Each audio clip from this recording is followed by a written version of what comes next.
Eugene Finney was an ordinary man living an ordinary life. A devoted father and hard-working husband, he never expected that a peaceful vacation with his family would become the turning point of his existence. A terrifying, painful, yet ultimately miraculous chapter he could never have imagined. It all began on a warm, sunny day on the coast of California. Eugene and his children had traveled across the country from their home in Massachusetts to spend a few days unwinding by the Pacific Ocean. For Eugene, it was a long-awaited break.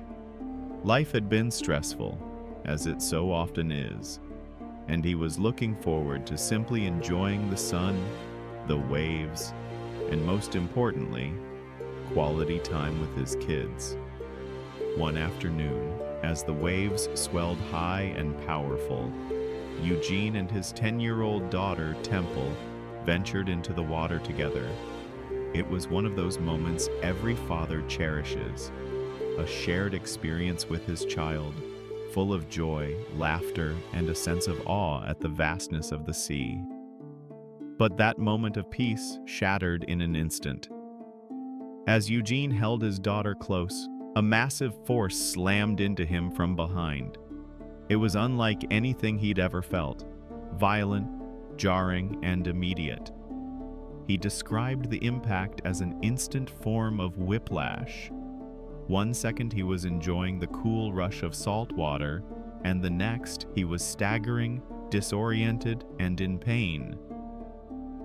Temple clung to him, wide-eyed and frightened, as they made their way back to shore.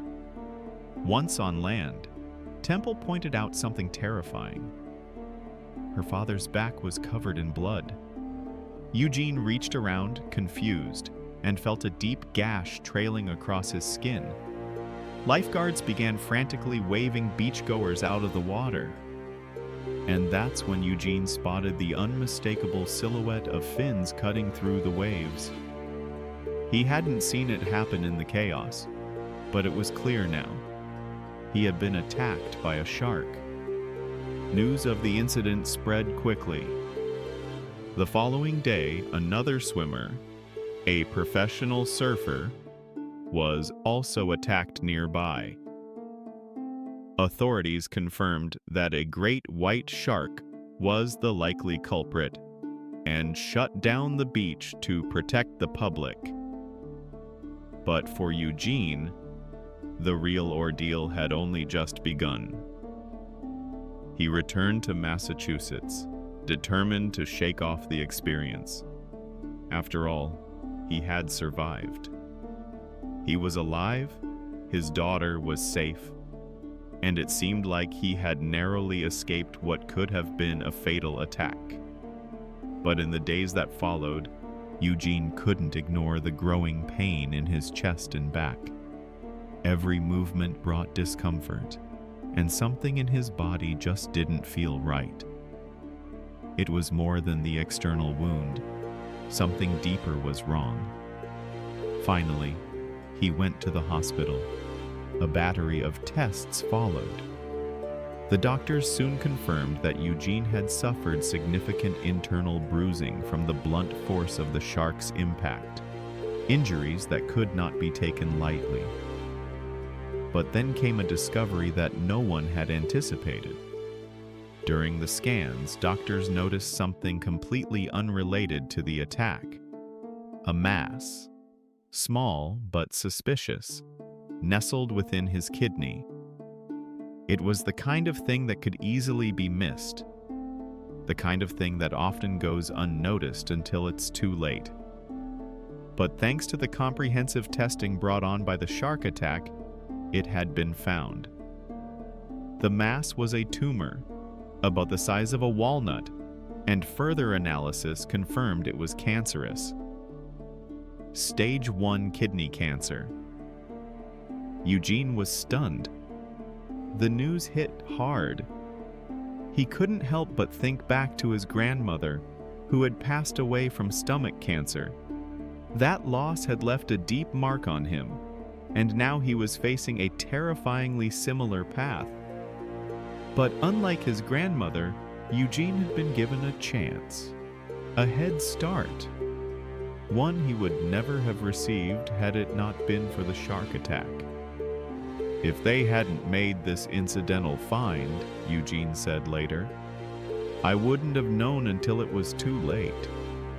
I could have ended up with cancer metastasizing all over my stomach area, and you don't come back from that. The cancer was caught early, and surgeons successfully removed the tumor before it could spread. Eugene is now cancer-free, a survivor not only of a shark attack but of a potentially deadly disease that had silently taken root inside his body. Most people might see the shark attack as a horrifying ordeal, a stroke of terrible luck. But Eugene sees something else. He sees a divine message. Looking back on everything, Eugene believes the attack was not random. It wasn't meaningless. It was the catalyst for discovering the cancer. And in that sense, it may have saved his life. He believes it was a wake-up call, a message from God, sent in a way that no one could miss, and that message changed him. It was a message from someone, Eugene said, a message from God. It's not often that people get to see the meaning behind their suffering. In most cases, we're left with questions. Why did this happen to me? What did I do to deserve this? Why now? And too often, those questions remain unanswered. But Eugene's story is different. His pain, his fear, his near-death experience, it all led to something life-saving. Of course, not every trial we face ends with such clarity. Sometimes we don't get to know why.